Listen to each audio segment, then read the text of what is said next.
So hello and good evening. This is Denise Headley coming live from the Workers' Party conference. We've had quite a busy day today. The conference started about, what time was it? About 10:30. And lots of people have turned up for it. We've had a couple of motions, we've had some big conversations, but the real important thing was those motions, and we had a nice lunch. So what we're doing now is people are just milling about, and I'm trying to get a few people to come to have a little chat. I'm just waiting to see how that goes. Deputy Leader, I'm going live on X. Can we get you in next to the sign? So you can, your hair is... How's my hair looking? Well, I don't know, it's looking fabulous, a bit like mine. Oh, I envy that. So tell me something. Give me your thoughts about the conference and the things that you are your main takeaways from the conference. Groundbreaking. Revolutionary, unprecedented. Are a few words which I could use. I think it went really well. Firstly, I'm grateful to the Workers' Party, to Mr. Galloway, for bestowing this office of Deputy Leader. So I'm good. Essentially well, number happy. two. Pretty happy with that. No, thank you. And well, with reference to the conference, I didn't see it. I didn't anticipate it to be as successful as it actually has been. Because if you look around, there's people from all backgrounds. We got all races. It's all diverse. Parts of the UK as well. Yeah, we've got people coming in as far as for myself. I'm from West London, and every corner of the country. Yeah. And it's beautiful because when we were going through the motions, as you must say, is that the democratic element within the party is amazing because we could all learn to agree to disagree. Yeah. But overall, I think democracy won, and we will be. I believe that we're going to be galloping ahead now, in terms of stride. What would you say are the key takeaways in terms of the motions that we discussed, and that gives the direction of travel for the party? I think the one that I personally felt was not just close to heart, but was a bit the outstanding one was the of establishing a Friends of China, because it just resonates with the actual the current of the population. People want to branch out. They want to do business with the BRICS nations. We don't want to be left out. We certainly are being left out. So it's important for the narrative to gain momentum. I think for me that was a very important motion that was passed.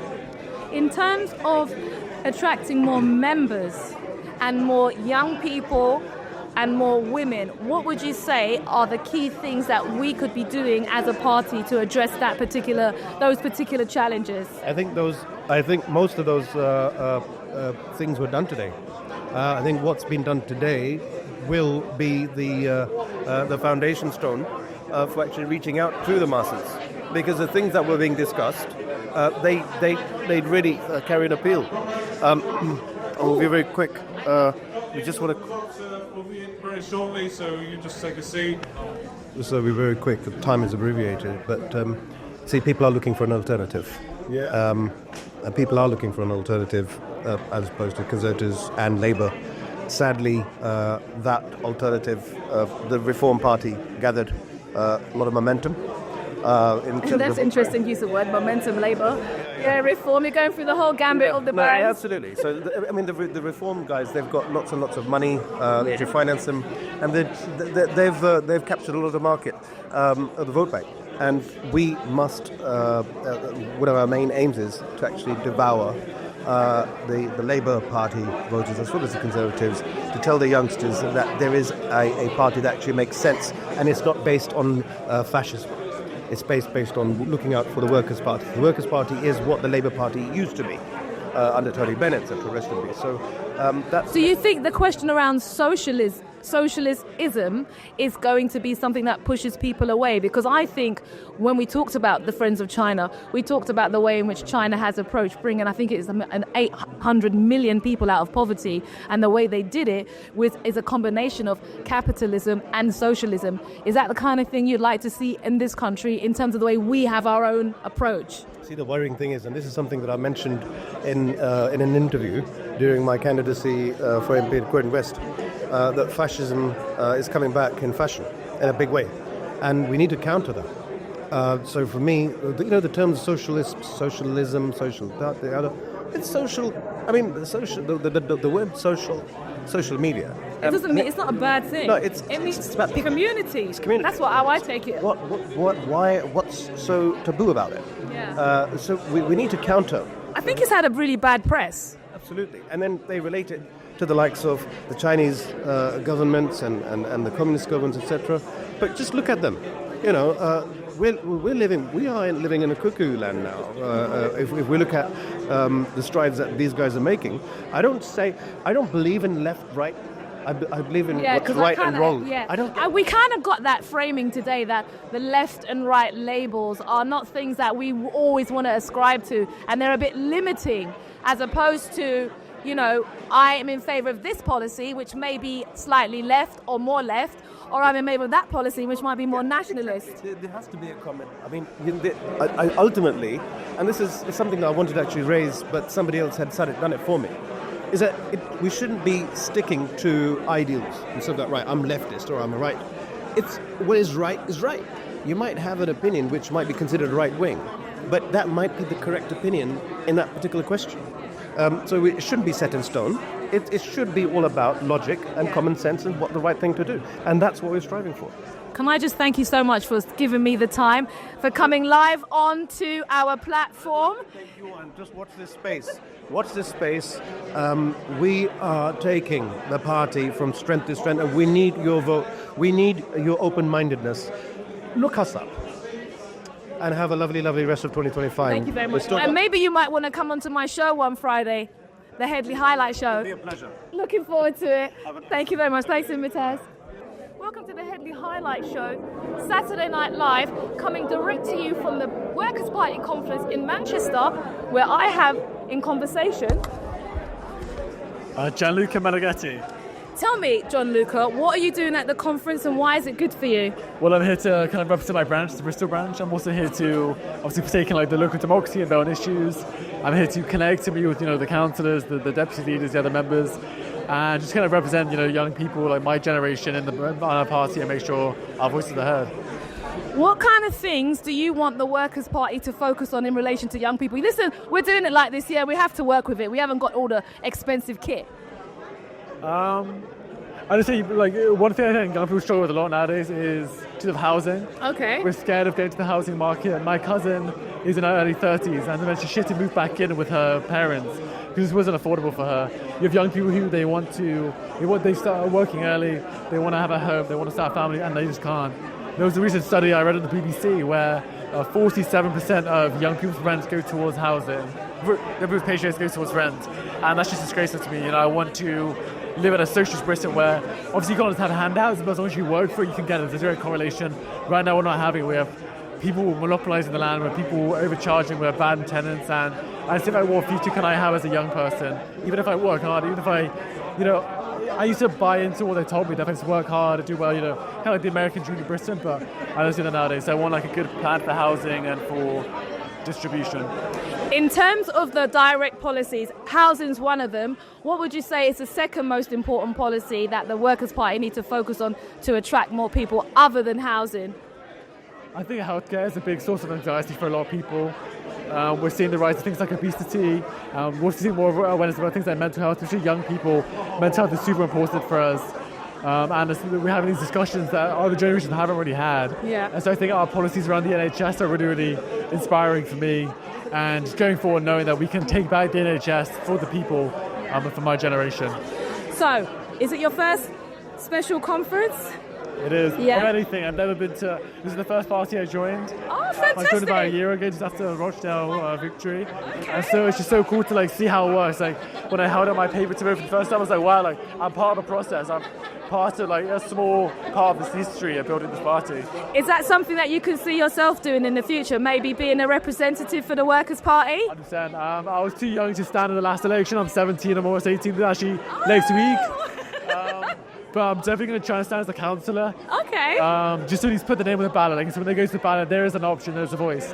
One of the things that inspired me most was I was watching a Twitter space about... Oh, what are these spaces? And I follow you on Twitter, actually. Result, actually. That George Galloway was doing. And he was talking, someone said something like, oh, in my country, there's no one who I really agree with. Like, I feel so lost. What do I do? Where do I start from? And he said, just put yourself out there. Yeah. Just be open. Because you'll be surprised at how many people agree with you, how many people think they're saying what I've always been thinking, and how people resonate with you. And that really resonated with me himself. I felt like George was representing me. And that's the thing I want to do. I want to be, even if I only, like where I live now, it's quite middle class, it's quite like Labour. I live in the southwest. I live out on the outskirts of Bristol. But I want to be there. Even if there's just one person who thinks like me, I want to be their voice. I want to be there on the ballot box and think, okay, when I tick this box, I'm ticking for someone who represents me and not just voting for the two-party system because I feel like I have to. So in terms of like the young people, are you on Snap, Insta? Do you use those mediums to communicate? Are you on Discord? Are you on Twitch? I mean, should we be, as a party, focusing our attention more on those type of social media paths? You know, Twitch, Discord. I'm just thinking about, you know, that Dungeons and Dragons game. Lots of people play that game on there. So in that, should we be on them spaces? What do we put on them spaces? What do we put on there? Because I know they're like for conversations, or if you're playing like Dungeons and Dragons, or if you're doing things like, you know, different types of multi-gameplay that the community will talk on Discord. Yeah.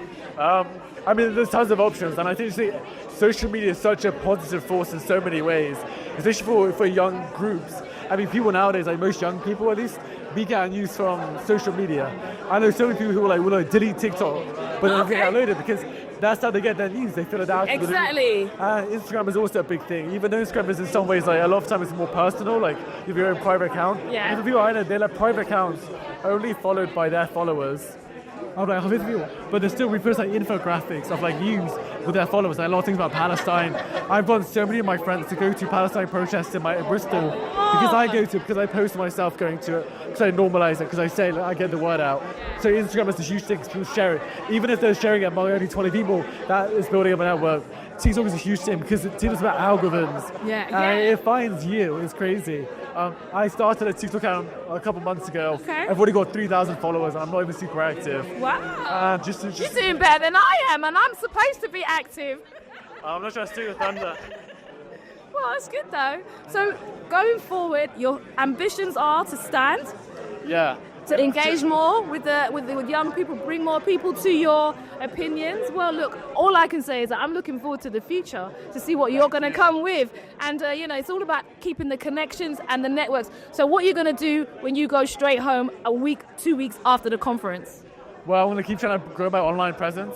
Yeah. And keep trying to reach out, you know, like Cultural on the Central Party, they have their hands full, They have their hands full. And so any way you get the message out and spread these values, these policies, you know, I try and like, even, obviously try my own videos, but even if I'll clip something from Moat's George Galloway's show and just to spread it and to share it. I get the message out. There's a lot of people I know who are very like-minded, but they just don't know about the party, getting it out there. And also be active with my own local branch, you know, like online work is good, but it has to translate into material work for it to actually be effective. I can have 1 million followers, but if I'm not doing anything, door knocking, it's not really going to change much, unfortunately. And so being active in my local branch, I am the communications officer for the Bristol branch. So helping to kind of create content, keep the profile active. So people have like a beacon.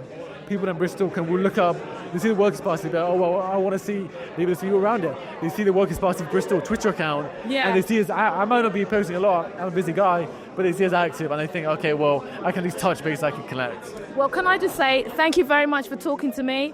Thank you for giving me your thoughts from the Workers' Party, and we're looking forward to bright things with you. Thank you for having me. No, my pleasure. Thank you. Oh, fantastic. Well done. See you guys later. Yeah, see you later. The important business. Waiting for the results. To get that done. But first of all, I think, could we give a round of applause to the counters?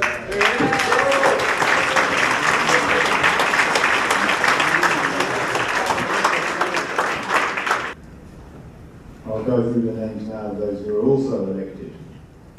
Aaron Murphy, number 1. Number 2, Adam Goodfellow. 86, Yasser Qureshi. 87, Zaid Marham.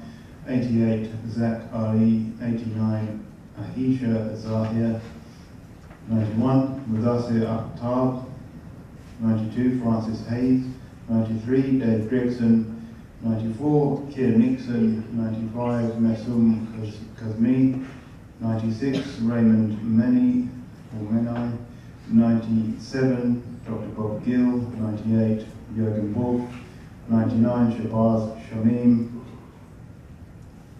104, Kathy Rutherford. 105, Shirley Wilson. 106, Mark Rowe. 108, Ramzeb Nazir. 109, Saqib Javed. 110, Dr. Shahid Mahmood. And finally, 116, Denise.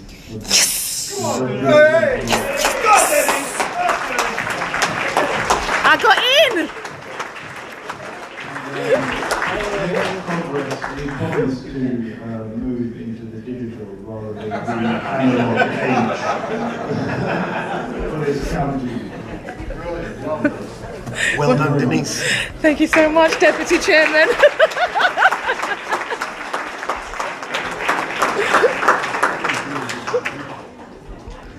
So that concludes Congress, with the exception of the newly elected NMC. They should stay behind.